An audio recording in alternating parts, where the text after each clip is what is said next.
नमस्कार. सुप्रियाने ऐश्वर्यला फोन केलेला असतो. ऐश्वरी म्हणत असते, काय झाले आई? त्यावर सुप्रिया म्हणत असते, येशू, मला तुझ्या घरी यायचं आहे, अर्णवशी बोलायचं आहे. हे वाक्य ऐकल्यावर ऐश्वर्य म्हणत असते, आई कधीही येऊ शकतेस, तुला कोणत्याही परमिशनची गरज नाहीये. त्यावर ऐश्वर्याची आई सुप्रिया म्हणत असते, अगं तसं नाहीये, खरं तर मला जाणून घ्यायचं आहे की अर्णव सर आता घरी आहेत का. त्यावर ऐश्वर्य म्हणत असते, ये आई तू, आपण इथे आल्यावर जे काय आहे ते बोलूया. आणि मग ऐश्वरीला आता फोन ठेवावा लागतो आणि मग सुप्रिया अर्णवच्या घरी जायला निघालेली असते. इकडे आपण पाहतोय वल्लरीला जेव्हा हे कळतं की आता सुप्रिया येणार आहे, त्यावेळेला सुप्रिया समोर आपण जाऊ शकत नाही, त्यामुळे वल्लरी आधीच घराबाहेर पडत असते.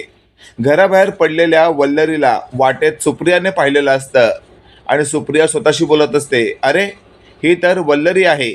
आणि अशातच आता सुप्रियाने वल्लरीचा पाठलाग करायचा प्रयत्न केलेला असतो, पण अचानकपणे वल्लरीने अशा ठिकाणी लपल्यामुळे सुप्रियाला वल्लरी सापडलेलीच नसते. आणि मग पुन्हा ऐश्वरीचा फोन आलेला असतो. ऐश्वरी म्हणत असते, आई अगं किती वेळ झालाय, आहेस कुणीकडे तू, अजून इथे यायला हवी होतीस.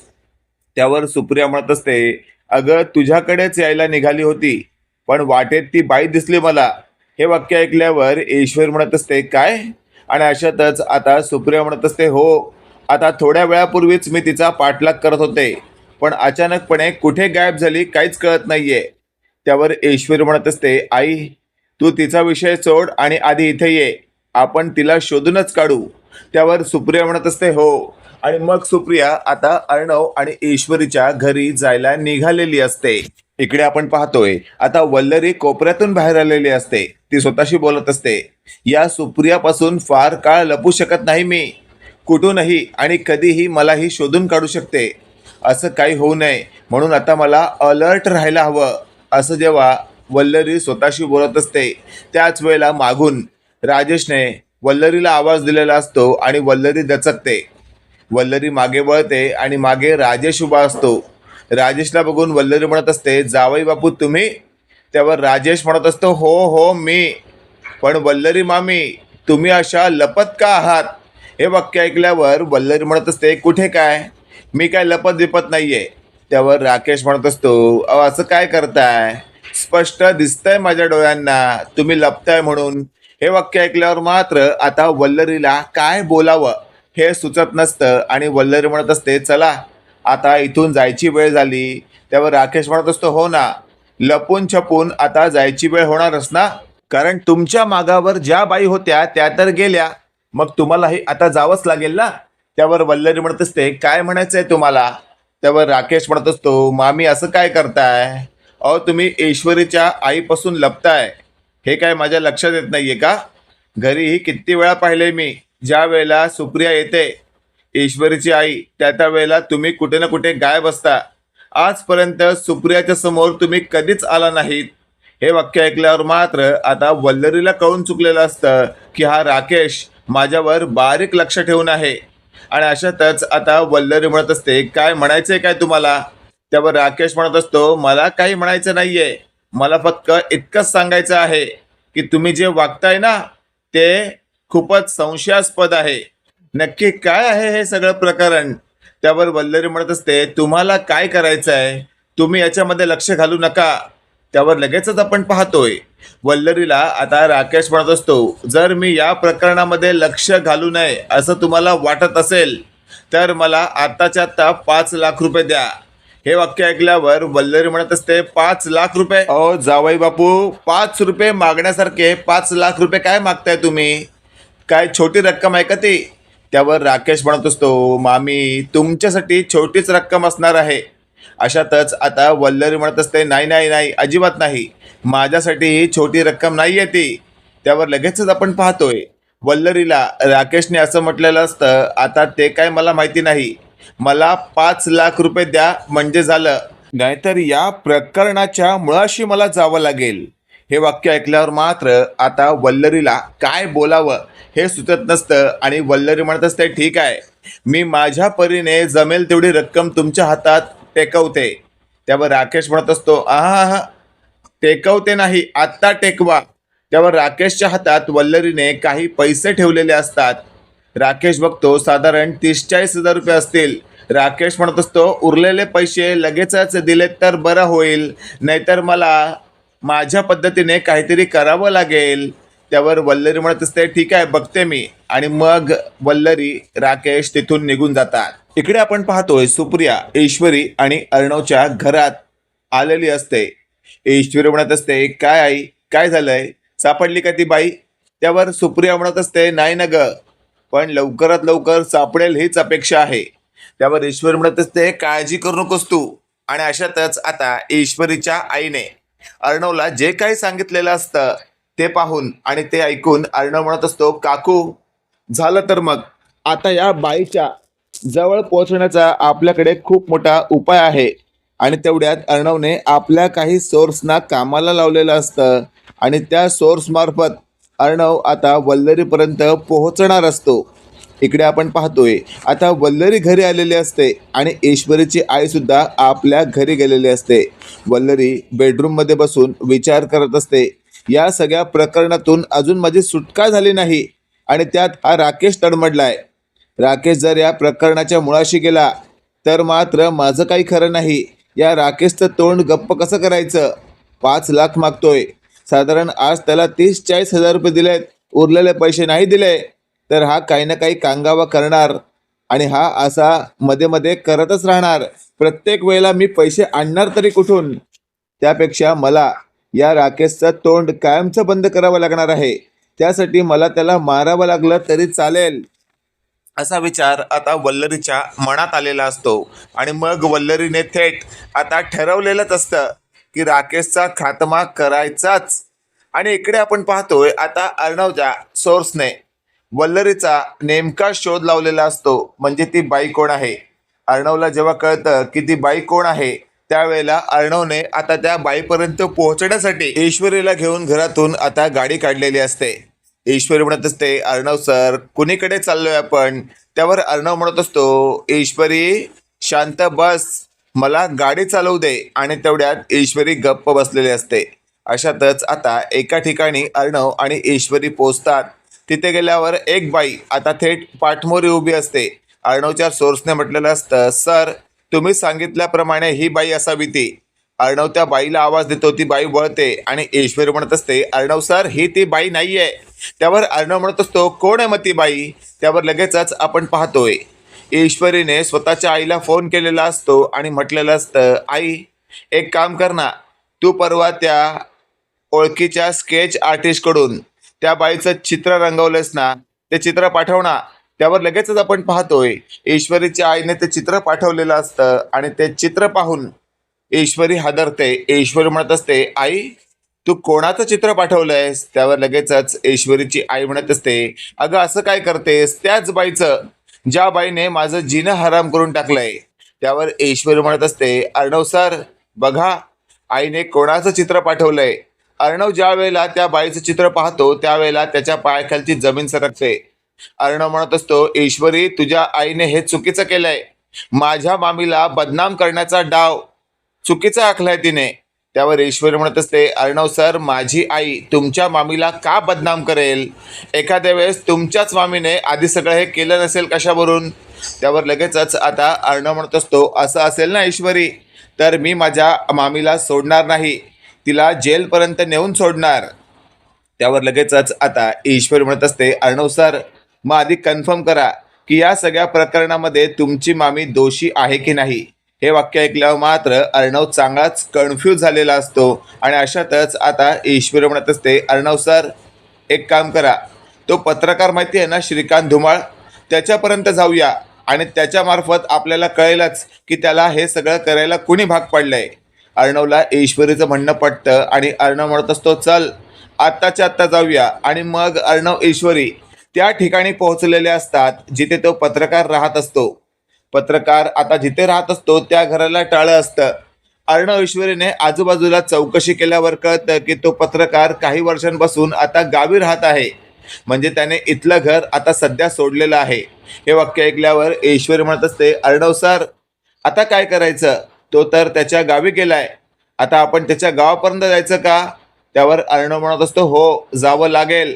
जर त्या पत्रकाराकडनं आपल्याला सत्य जाणून घ्यायचं असेल तर त्याच्या प्रकरणाच्या मुळाशी गेलंच पाहिजे.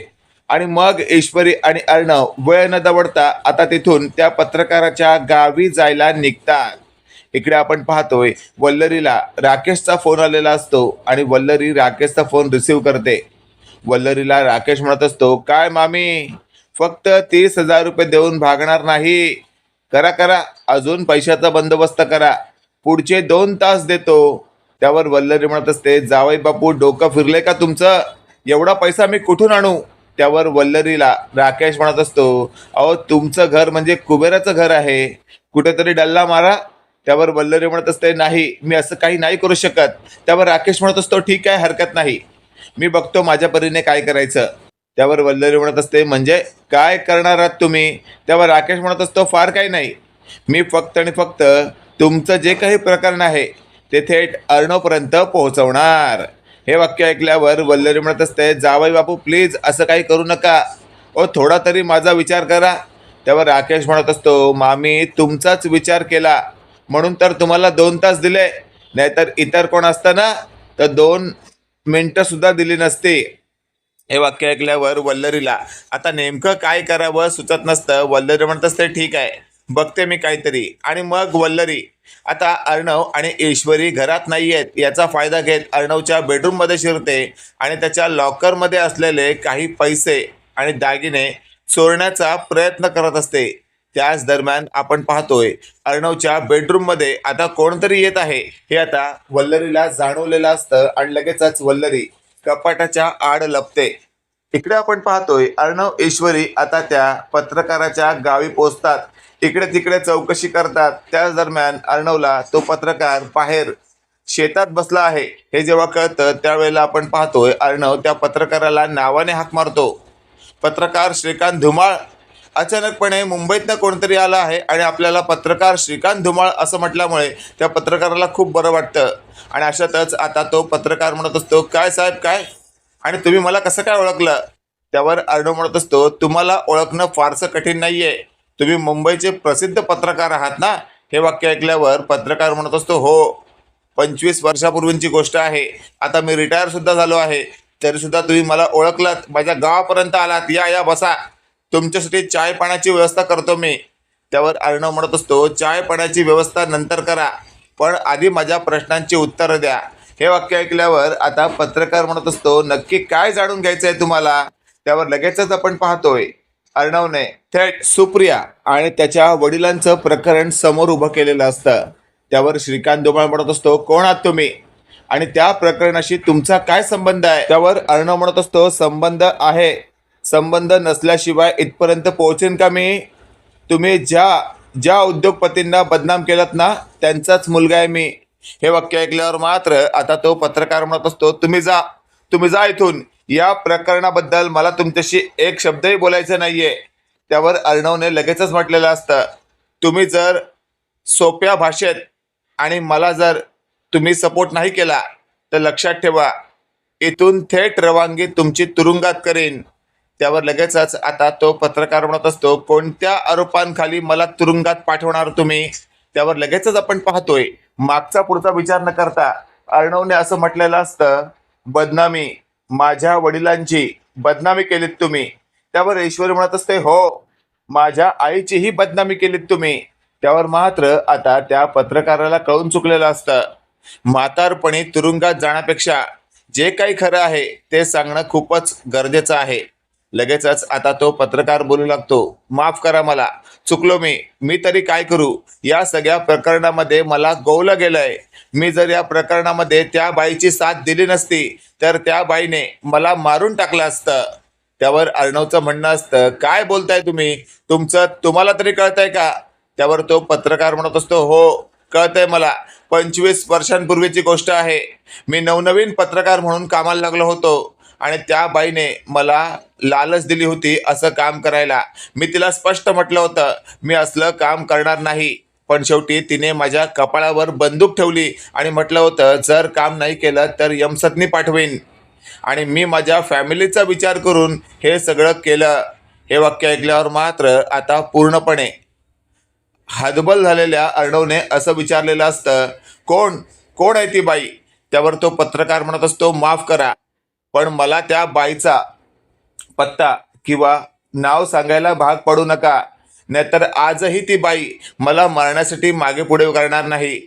त्यावर ईश्वरी अर्णवने असं म्हटलेलं असतं, नका काळजी करू तुम्ही, तुम्हाला काहीही होणार नाही आणि तुमच्या सुरक्षेसाठी आम्ही आमच्या परीने प्रयत्न करू.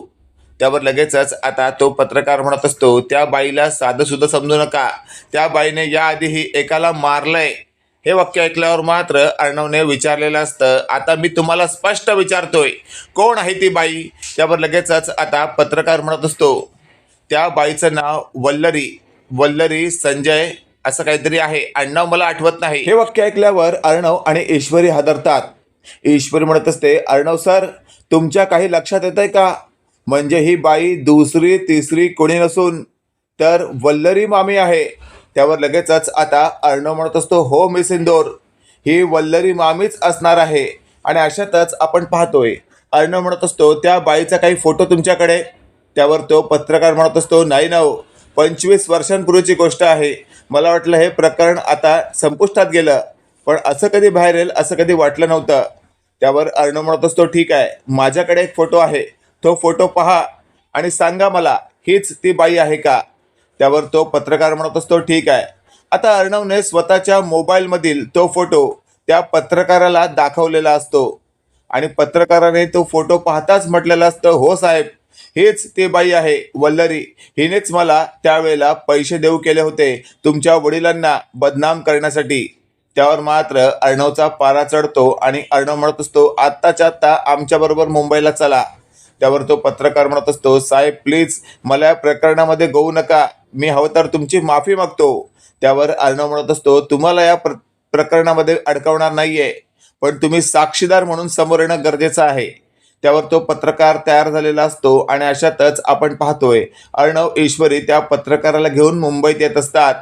इकडे ईश्वरीच्या आईला ईश्वरीने सगळं काही सांगितलेलं असतं, त्यामुळे ईश्वरीच्या आईलाही खूप बरं वाटलेलं असतं. आणि अशातच आपण पाहतोय ईश्वरीची आई सुद्धा आता अर्णवच्या घरात आलेली असते. इकडे वल्लरी राकेशला पैसे देण्यासाठी सगळी तयारी करत असते, पण वल्लरीचे पाय आता फुल खोलात जाणार आहेत हे तिला अजूनही कळलेलं नसतं, कारण तिच्या विरोधात अर्णव आणि ईश्वरीकडे सजग असा पुरावा असतो. मित्रांनो, तुम्हाला काय वाटतंय, आता तरी या ईश्वरीचा कायमचा बंदोबस्त या अर्णव ईश्वरीने केला पाहिजे की नाही, कमेंट करून नक्की कळवा. आणि असेच नवनवीन अपडेट पाहण्यासाठी व्हिडिओला लाईक आणि चॅनलला नक्की सबस्क्राईब करा. धन्यवाद.